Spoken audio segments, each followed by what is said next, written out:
Hello students, जैसा कि हम क्लासरूम में पढ़ चुके थे स्कैटरिंग एम्पलीट्यूड, जो हमारा f theta is equal to क्या आया था 1/k sigma l is equal to 0 to infinite 2l+1 e to the power eta del l sine delta l P l cos theta. तो डिफरेंशियल क्रॉस सेक्शन क्या होता है? The differential cross section is, इसे show करते हैं हम d sigma upon d omega से, जो होता है आपका square of mod of f theta. यहाँ ओमेगा क्या है? सॉलिड एंगल है। वैल्यू पुट कर दो एफ थीटा की, तो 1/k² बाहर आ गया। Sigma l is equal to 0 to infinite 2l+1 e to the power eta del l sine delta l P l cos theta square, where d omega is an element of solid angle. d omega की value क्या होती है? 2 pi sine theta d theta. Then total scattering cross section is क्या हो जाएगा? Sigma is equal to integration of d sigma upon d omega d omega. Solid angle की value कहाँ से कहाँ तक होती है? 0 टू पाई, सो हमने लिख दिया 0 to pi d sigma upon d pi, और वैल्यू पुट कर दी sine theta d theta. 2 pi sine theta d theta अपने डी ओमेगा की होती है, तो वो पुट कर दी d sigma upon d omega, ऐसे का ऐसा। ठीक है, अब देखो जैसे कि हमारे होता है, हमें साई की मोड स्क्वायर दे रखी होती है, तो हम उसे कैसे लिखते हैं? साई स्टार साई। उसी तरह से हम क्या लिखेंगे? एफ थीटा को भी उसी फॉर्म में लिखेंगे। क्या लिखेंगे? Sigma is equal to 2 pi upon k² sigma l is equal to 0 to infinite. हमने दूसरा कंपोनेंट ले लिया l dash is equal to 0 to infinite, यानी एक बार हमने एल ले लिया, एक बार हम एल डैश ले लेंगे, तो क्या हो जाएगा? एल की जगह एल डैश पुट कर देंगे एक जगह, तो 2l dash plus 1 e to the power eta del l e to the power minus eta del l, और क्या होगा? Sine delta l dash integration of 0 to pi P l cos theta P l dash cos theta sine theta d theta. अब हम इस integration को कैसे solve करेंगे? Sine cos theta is equal to हम क्या मान लें? X. So the integral is solve by putting cos theta is equal to x. Cos theta is equal to x होगा, तो इसका आप डिफ्रेंशिएशन करोगे तो क्या आएगा? कोस थीटा का होता है minus sine theta d theta is equal to d x. अब ये तो हमारे पास वैल्यू आ गई, तो अब हम क्या यूज करेंगे?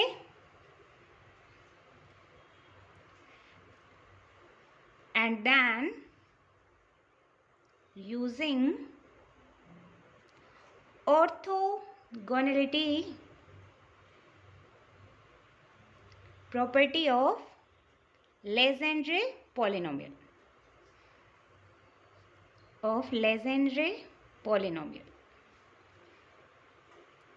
क्या होती हैं लेजेंड्रे पोलिनोमियल की प्रॉपर्टी? अब देखो पी एल कोस थीटा की जगह हम क्या पुट करेंगे? एक्स, और यहाँ साइन थीटा डी थीटा हमारा क्या बन गया? माइनस डी एक्स, तो यहाँ से करेंगे। अब देखो cos theta is equal to x माना है, तो लिमिट भी चेंज होगी। अब देखो थीटा इज इक्वल टू 0 होगा, तो लिमिट क्या होगी अपनी? 1।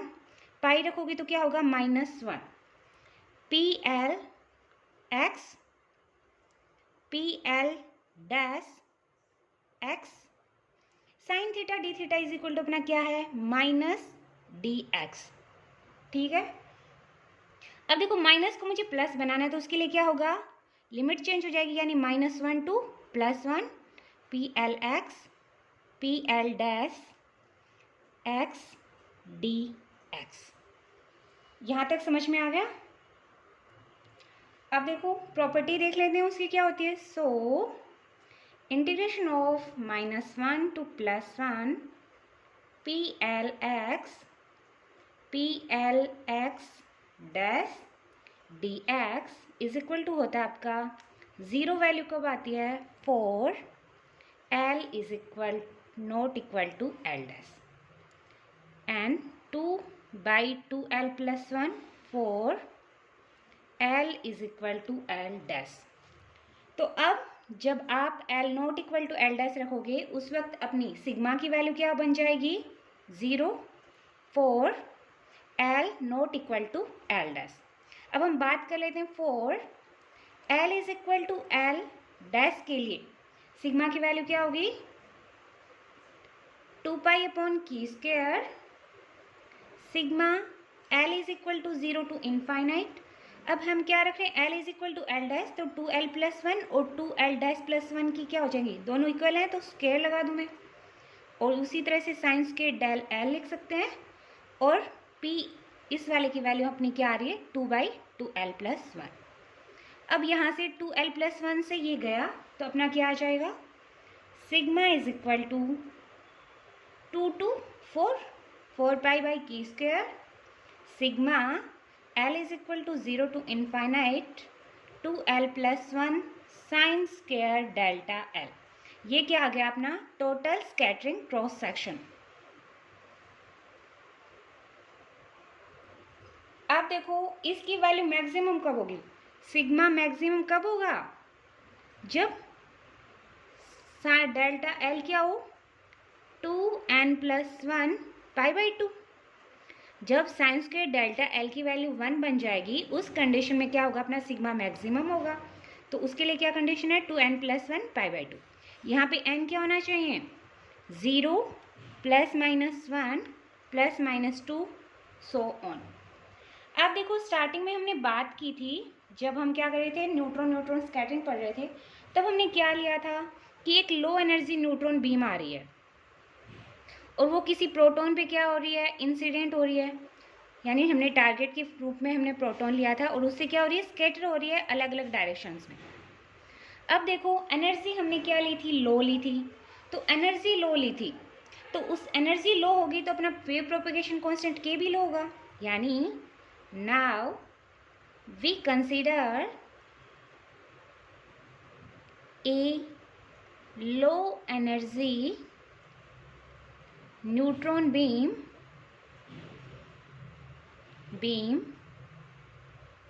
is incident on a proton along Z। सो एनर्जी लो है तो K भी क्या होगा, लो होगा, यानी K is very very small. अब एनर्जी स्मॉल है, K स्मॉल है, तो प्रोटॉन और न्यूट्रॉन के बीच होने वाला इंटरेक्शन क्या होगा, नेग्लिजिबल मान सकते हैं। So in this case interaction between proton and neutron is negligible, so phase shift due to interaction tend to 0, that means delta L tend to 0। so delta L 0 को tend करेगा, उस condition में अपना scattering amplitude क्या हो जाएगा, 0। So scattering amplitude F theta is equal to 0। Okay, अब देखो हमने क्या किया था, जब हमने टोटल सॉल्यूशन माना था, यानी बीम इंसिडेंट हो रही थी और स्कैटर हो रही थी, वो वाला सॉल्यूशन हमने क्या लिया था, total solution Sai r theta उस वक्त हमने लिया था sigma L is equal to 0 to infinite iota the power L 2L plus 1 sin KR minus L pi by 2 upon KR PL cos theta plus F theta e to the power eta के are by r, ये लिया था, ये हमारे incident के लिए था और ये हमारा क्या था, स्कैटरिंग वाले के लिए था। अब देखो अपनी एफ थीटा की वैल्यू तो 0 थी, यानी putting f theta is equal to 0, so psi r theta will become sigma l is equal to 0 to infinite b l k r p l cos theta. अब यहाँ पे हमने बी एल के आर किसे माना है, eta the power l 2L plus 1 sine k r minus l pi by 2 upon k r. अब मैं बात करूँ एस वेव स्कैटरिंग के लिए, for s wave scattering, for s wave scattering l क्या होता है एस वेव के लिए, 0 होता है, पी के लिए क्या होता है 1 होता है, डी के लिए क्या होता है 2 होता है। तो यहाँ से आप यहाँ l is equal to 0 put करोगे, उस कंडीशन में बी नोट के आर क्या बन जाएगा आपका, आइटा की पावर 0 करोगे तो क्या बनेगा 1 बनेगा, एल 0 रखोगे तो ये 1 बनेगा और यहाँ पर एल करोगे तो अपना के आर ही बचेगा। तो यहाँ से क्या आ जाएगा अपना साइन के आर बाई के आर, जो आपका क्या होता है 0th ऑर्डर बेशल फंक्शन। यहाँ पे जे नोट है आपका 0th ऑर्डर बेसल फंक्शन, जिसकी वैल्यू क्या होती है 1 माइनस के R square by 6 minus dot dot dot. अब ये तो बात होगी हमारी एस वेव स्कैटरिंग के लिए। अब हम किसके लिए बात करते हैं, पी वेव स्कैटरिंग के लिए। So for p wave scattering, for p wave scattering l is equal to क्या होता है पी वेव के लिए 1 होता है, तो यहाँ एल की जगह हम क्या पुट कर देंगे 1। So B one K R is equal to eta की पावर 1 करोगे तो अपना क्या आएगा आइटा आएगा, 2L प्लस 1 करोगे तो यह क्या बन जाएगा 3 बन जाएगा, तो 3 iota sign k r minus L की जगह 1 पाई बाई 2 अपॉन के आर, ये आएगा अपना, ठीक है। अब मैंने इसे किसके इक्विवेलेंट मान लिया, 3 आइटा ऐसे का ऐसा, और जो sine k r minus pi by 2 upon k r था, मैंने इसे क्या होता है ये first order Bessel function, first order Bessel function.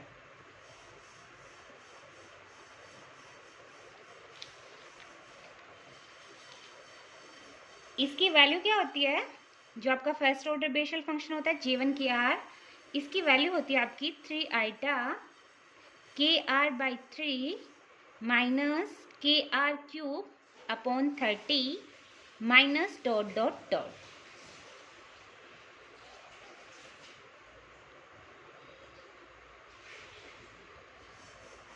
अब देखो एनर्जी ऑफ, हमने क्या मान लिया कि जो एनर्जी है इंसिडेंट न्यूट्रॉन की वो 1 मेगा इलेक्ट्रोवोल्ट है लेबोरेटरी सिस्टम के अंदर। Energy of incident neutron is 1 mega electrovolt in the laboratory system। अब लेबोरेटरी सिस्टम के अंदर 1 मेगा इलेक्ट्रोवोल्ट है, तो सेंटर ऑफ मास सिस्टम के अंदर क्या होती है, लेबोरेटरी वाले सिस्टम की हाफ होती है। So in centre of mass system, CM system लिख रही हूँ मैं, so centre of mass system its energy will be, its energy will be 0.5 mega electrovolt। Okay,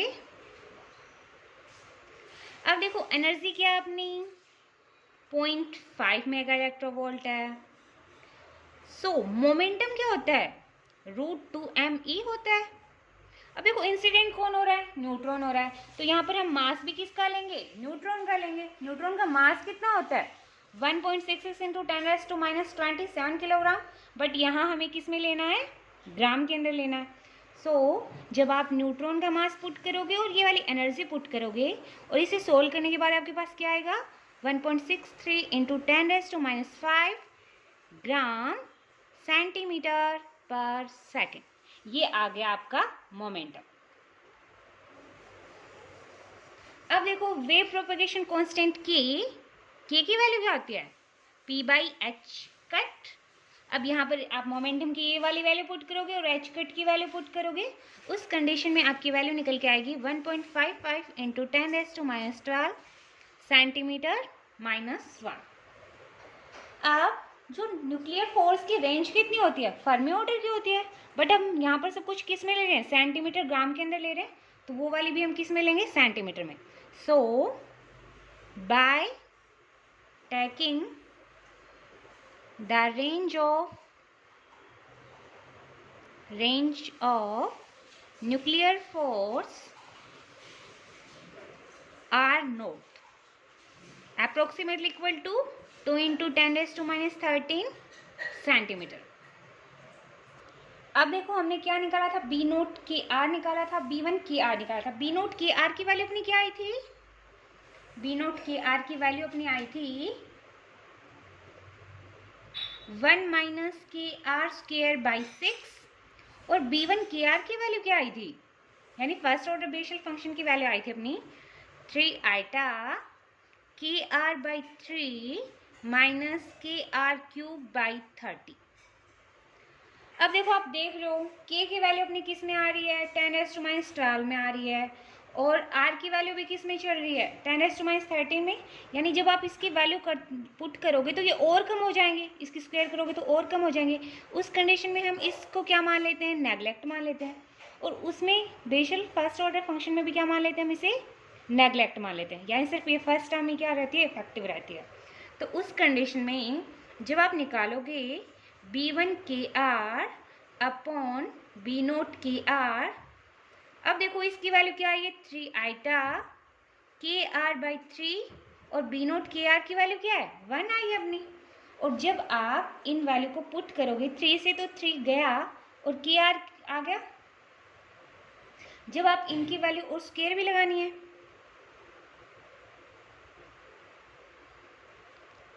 तो उस कंडीशन में आपकी क्या आ गई KR की स्क्वायर। K क्या है आपका वेव प्रोपगेशन कांस्टेंट, R क्या आपकी रेंज ऑफ न्यूक्लियर फोर्स। इनकी वैल्यू जब आप पुट करोगे तो आपके पास निकल के आएगा 10.0096। अब देखो यहाँ से हमें क्या देखने को मिल रहा है, B1 KR upon B0 KR किसके 9% के इक्वल मान सकती हूँ। अब ये किसको बता रहे थे, स्कैटरिंग को बता रहे थे ना, तो यहाँ से देखो क्या लिख सकते हैं हम,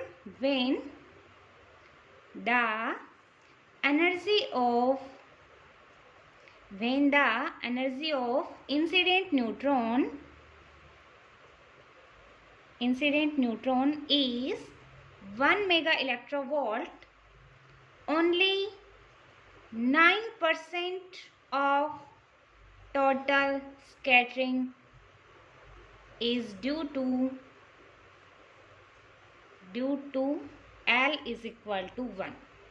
यानी जब हमने इंसिडेंट न्यूट्रॉन की जो एनर्जी ली थी वो 1 मेगा इलेक्ट्रोवोल्ट ली थी, उस वक्त जो L इज इक्वल टू 1 के लिए जो टोटल स्कैटरिंग कितनी आ रही है अपनी 9% आ रही है। अब L इज इक्वल टू 1 के लिए 9% आ रही है अपनी स्कैटरिंग, तो उस कंडीशन में एस वेव के लिए, एस वेव यानी L इज इक्वल टू 0 के लिए स्कैटरिंग कितनी परसेंट आएगी 9% L इज इक्वल टू 1 के लिए, तो 0 के लिए क्या हो जाएगी 91% हो जाएगी। ओके अब देखो हम क्या करते हैं, इंसिडेंट न्यूट्रॉन एनर्जी को थोड़ा बढ़ाते जाते हैं, यानी जब अपनी इंसिडेंट न्यूट्रॉन एनर्जी E क्या है लेस देन 10 मेगा इलेक्ट्रोवोल्ट है, उस कंडीशन में 49% स्कैटरिंग किसकी वजह से होगी? L इज इक्वल टू 1 के लिए, और फॉर 1% होगी अपनी scattering L is equal to 0 के लिए। इस तरह से आप ये रेंज बढ़ाते जाओगे, वैसे वैसे इनमें भी क्या होते जाएंगे? बढ़ते जाएंगे। ठीक है। अब एस वेव स्कैटरिंग के लिए हमारा जो टोटल क्रॉस सेक्शन एरिया क्या आएगा? S wave scattering sigma is equal to 4 pi upon k square sine square delta L। So यहां से हमें एस वेव स्कैटरिंग कैसे दिख रही है? आइसोट्रॉपिक दिख रही है। Scattering is isotropic in the centre of mass system. तो ये अपना आ गया total scattering cross section area for s wave in centre of mass system. So आज हमने क्या निकाला? Total scattering cross section area, और कल हम निकालेंगे स्कैटरिंग लेंथ, उसके बाद effective range theory, partial wave analysis वगैरह करेंगे। सो आज के लिए थैंक यू।